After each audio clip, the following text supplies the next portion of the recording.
네, 반갑습니다. 이노그래피의 이노입니다. 오늘은 DSLR과 미러리스에 대한 얘기를 해볼 거고요. DSLR에서 미러리스로 넘어가도 될지에 대한 고민과 미러리스를 사용하면서 느낀 장단점들에 대해서 얘기해 볼고자 합니다. 이 화두는 한 2, 3년 전쯤에 많이 얘기가 됐던 것 같고요. 지금은 거의 이런 얘기가 나오지 않을 정도로 미러리스가 메인스트림이 된 것 같지만, 캐논을 사용하시고 특히나 캐논에서 플래그십을 사용하시던 분들이라면 여전히 미러리스에 대한 불신이나 이질감 이런 것 때문에 고민이 있을 것 같아요. 하지만 이번에 EOS R3 완전한 플래그십은 아니지만 준 플래그십이라 불러도 될 정도의 바디가 나오게 되면서 다시 한 번 더 이것에 대한 고민이 되는 것 같습니다. 그리고 제 주변에서도 특히나 캐논을 오래 쓰신 분들은 이거에 대한 질문이나 궁금증이 많으신 것 같더라고요. 그래서 제가 아무래도 R5를 1년 이상 사용했기 때문에 이런 부분에 대해서 저만의 생각을 조금 전달 드릴 수 있을 것 같습니다. 저 같은 경우에는 DSLR을 한 2007년, 8년도 정도부터 사용했고요. 지금 여기 보이시는 1DX Mark II 플래그십 바디는 2016년도부터 사용해서 5, 6년 정도 사용하고 있습니다. 그리고 EOS R5 같은 경우에는 2020년 11월 정도부터 사용을 했고요. 그 전에 한 1년 가까이는 EOS R을 병행해서 사용해봤습니다. 그래서 R5 자체는 한 1년 조금 넘게 사용을 하고 있는 것 같아요. 자, 그러면 미러리스와 DSLR의 차이가 무엇이냐? 이름에서 알 수 있듯이 DSLR에 있는 미러가 빠져있는 게 미러리스입니다. 그래서 자, 이쪽에 보시면은 이런 DSLR 같은 경우에는 여기 미러가 있죠. 그래서 이런 미러가 촬영을 할 때 이렇게 올라가게 되면서 포커 플레인 셔터가 움직이면서 촬영을 하게 됩니다.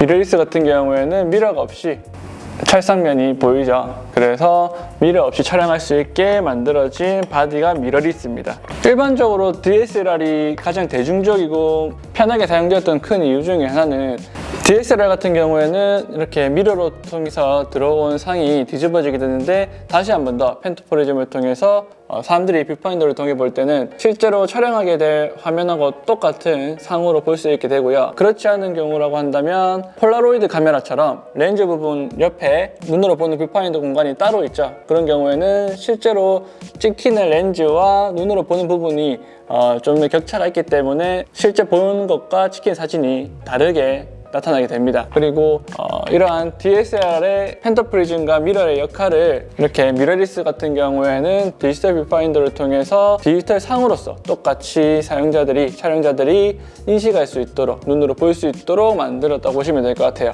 그래서 미러리스의 가장 큰 특징이라고 한다면은 미러가 없어지고 펜터프리즘은 없어졌다는 것, 그리고 그를 통해서 사이즈도 달라지게 되고요. 셔터를 작용하는 방식도 달라지게 됐습니다.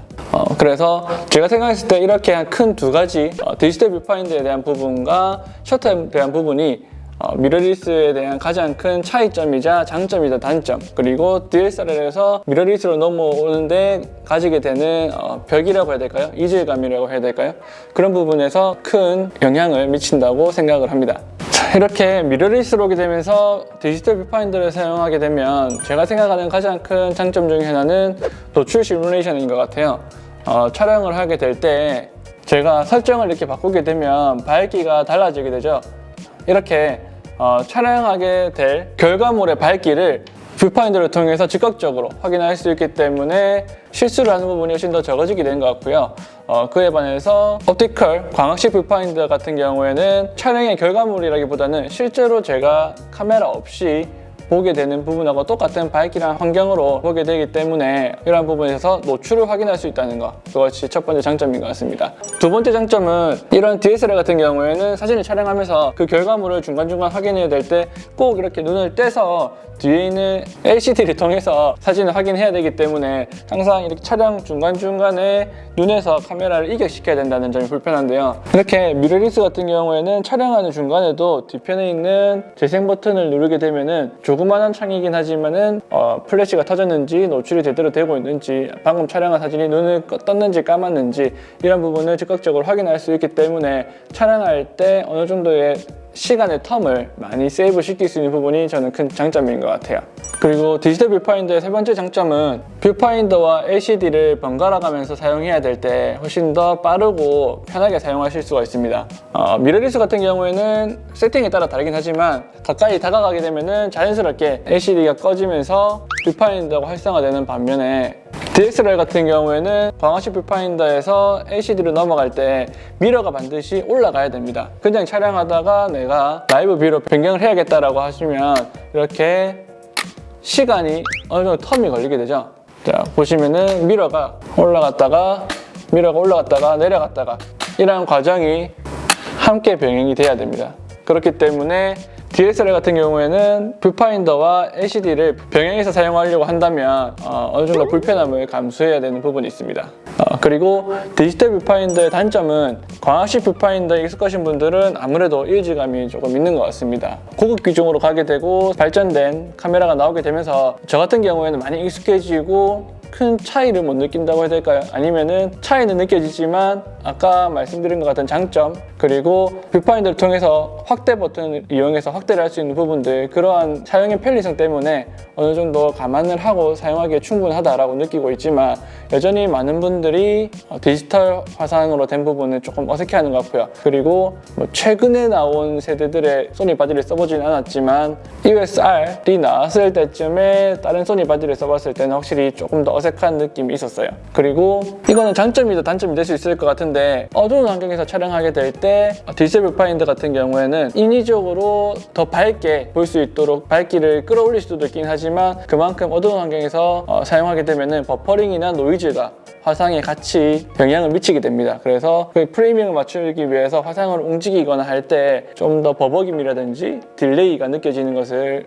좀 느낄 수가 있었어요. 그리고 마지막 단점은 제가 검증된 부분은 아니긴 하지만 아무래도 시력에 좀 영향을 미치지 않을까 생각을 하고 있습니다. 저는 왼쪽 눈으로 사진을 찍기 때문에 왼쪽 눈이 특히나 난시가 심한데 아무래도 디지털 뷰파인더를 오래 사용하게 되면은 그런 부분에 있어서 시력이나 눈에 조금 더 부담이 가지 않을까라는 생각이 들기는 합니다. 다음으로 셔터에 대한 부분을 얘기해보자면 첫 번째 장점은 무소음 셔터인 것 같아요. 즉 전자식 셔터를 사용하게 되면 영상하고 같이 촬영을 하는 상황이나 조용한 컨퍼런스 세미나 아니면 공연 같은 경우에 셔터음이 방해가 많이 되는 경우에는 무소음 셔터를 적절하게 활용한다면 훨씬 더 효율적으로 촬영을 할 수가 있는 것 같고요. 그리고 아직까지는 아니지만 전자식 셔터가 가지게 되는 발전 가능성에 저는 조금 더 장점이 있다고 봅니다. 기존의 DSLR 같은 경우에는 포커 플레인 셔터를 사용하게 되면서 첫째 막과 두 번째 셔터막의 그 틈 사이 동조 속도를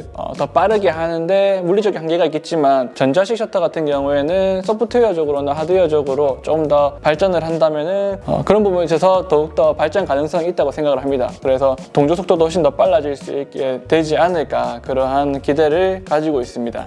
하지만 아직까지는 계속 업그레이드 되고 있는 단계이기 때문에 상위 기종의 미러리스들이 아니면 롤링 셔터라든지 플리커에 대한 이런 부분들이 좀 한계성이 있기 때문에 아직까지는 개발이 더 필요한 부분이라고 볼 수도 있을 것 같아요. 그리고 제가 미러리스를 사용하면서 느끼는 가장 큰 불편한 점 중 하나는 조명이나 스피드라이트를 사용할 때인데요. 특히나 스피드라이트를 사용하게 되면 연사 촬영을 할 때 차징 속도에 맞춰서 이 셔터 스피드가 따라간다는 느낌이 많이 들게 됩니다.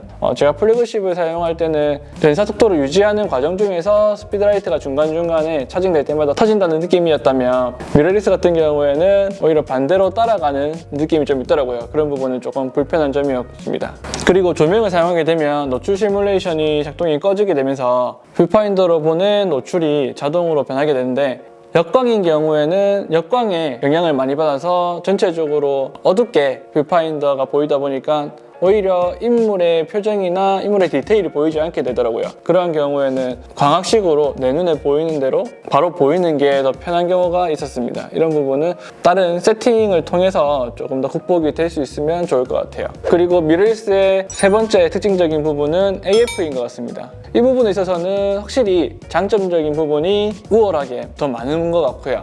첫 번째로는 AF 영역이 대단히 넓기 때문에 거의 98%, 100% 가까운 영역을 차지하고 있기 때문에 훨씬 더 주변부에 있는 피사체를 촬영할 때도 편하게 맞출 수 있는 것 같습니다. 플래그십 같은 경우라고 해도 여전히 초점 영역이 가운데에 좀 집중되어 있는 부분, 특히나 AF 방식을 크로스나 듀얼 크로스 사용하게 되면은 사용할 수 있는 측거점이 많이 줄어들게 되기 때문에 이런 부분은 확실히 미러리스의 승리라고 볼 수 있을 것 같고요. 그리고 얼굴 인식이나 눈 인식, 그리고 피사체를 따라가는 부분에 있어서도 확실히 미러리스가 더 성능이 좋은 것 같습니다.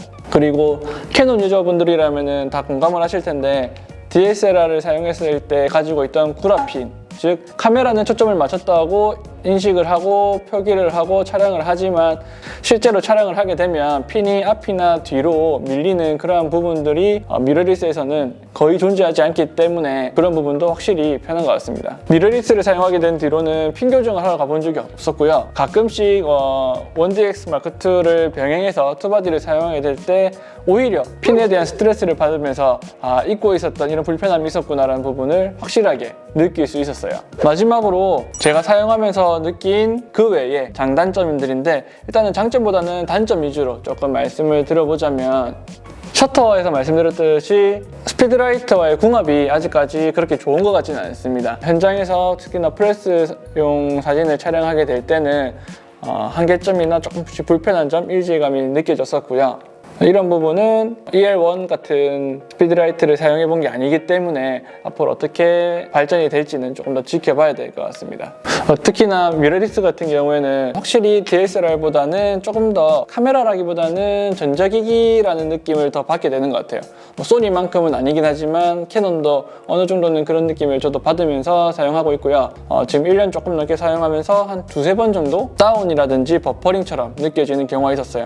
자주는 아니긴 하지만 기존의 플래그십의 이 신뢰도, 바디의 안정성을 믿고 사용하셨던 분들이라면 그러한 경험들이 조금 더 불편하게 더 다가오실 수도 있을 거고, 특히나 그런 순간적인 그런 에러가 결과물이나 그 과정에 큰 영향을 미칠 수 있기 때문에 어느 정도 불안감을 가지고 촬영에 임하실 수도 있다, 약간 이런 느낌이 드는 것 같아요. 저 같은 경우에도 처음에 R5를 사용할 때는 항상 서브 바디로 1DX Mark2를 들고 다녔는데 지금은 그런 부분들이 어느 정도 많이 해소가 되고 심적으로도 많이 풀리게 되면서 바디 한 개만 들고 나가도 불안감은 거의 없는 것 같긴 합니다. 그리고 마지막으로 제가 생각하는 단점은 RF 같은 경우에는 렌즈군이 다양하지 않기 때문에 선택의 폭이 넓지 않다는 것 같고요. 하지만 이 부분은 어댑터를 통해서 EF 렌즈를 충분히 이질감 없이 사용할 수 있고, 어떻게 보면은 앞으로 기존에 있던 EF 렌즈군들을 RF들이 새롭게 개발되면서 출시될 거기 때문에 좀 더 높은 선의도나 높은 퀄리티를 가진 렌즈가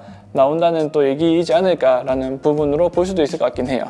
네, 이렇게 미러리스에 대한 장단점, 사용하면서 느낀 점에 대해서 뷰파인더, 셔터, 그리고 AF 크게 세 영역과 그 외 부분에 대해서 한번 살펴봤고요.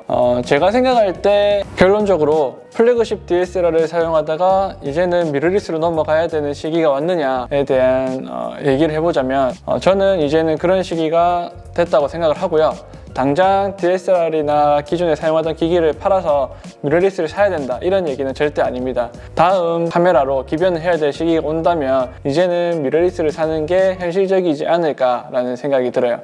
현재 개발되고 있는 기기들의 방향성이나 제품군들만 봐도 이제 DSLR만 고집하기에는 현실적으로 쉽지 않을 것 같고요. 그리고 미러리스 같은 경우에도 계속 플래그십 방향으로 올라가게 되면서 기존의 DSLR 유저들을 충분히 만족시킬 수 있는 방향으로 개발이 될 거고, 그리고 이번에 나온 R3랑 앞으로 나오기를 기대하는 R1도 그런 식으로 개발이 되기를 희망을 합니다. 그렇게 돼야 될 텐데.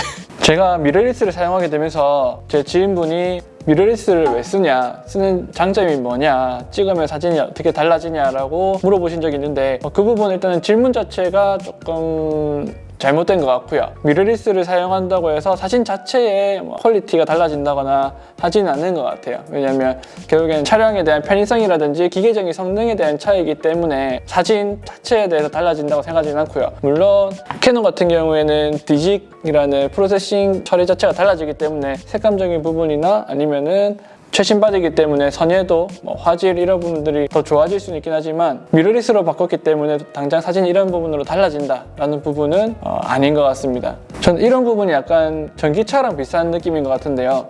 예를 들어 휘발유차를 타다가 전기차를 탄다고 해서 더 빨리 갈 수 있다거나 뭔가 다른 길로 갈 수 있다거나 못 가던 길을 가게 된다거나 이런 건 아니잖아요. 단지 기존에 하시던 방식에 배터리 성능이 좋아지게 되고 디지털적인 처리 속도가 빨라지게 되면서 자동차 같은 경우도 전기차가 만들어지고 상용화될 수 있었던 것 같은데요. 카메라 같은 경우에도 과학적으로 진행하던 부분들이 이제는 디지털화 될 수 있었기 때문에 미러리스가 탄생할 수 있지 않았을까 생각이 듭니다. 이러한 과정에서 기계나 과학적인 부분이 가지고 있는 장점이 오히려 단점이 될 수 있긴 하지만 또 다른 방면으로 보게 되면은 새롭게 개발될 수 있는 여지들이 많이 있기 때문에 저는 상당히 긍정적으로 보고 있고요. i5 같은 경우에는 어느 정도 만족하면서 잘 사용하고 있습니다. 사용 목적이나 사용자의 취향, 환경에 따라서 워낙 영향을 많이 받기 때문에 제가 쉽게 말씀드릴 수는 없겠지만 제가 생각하는 부분들은 이렇다라고 말씀을 드려봤어요. 자, 그러면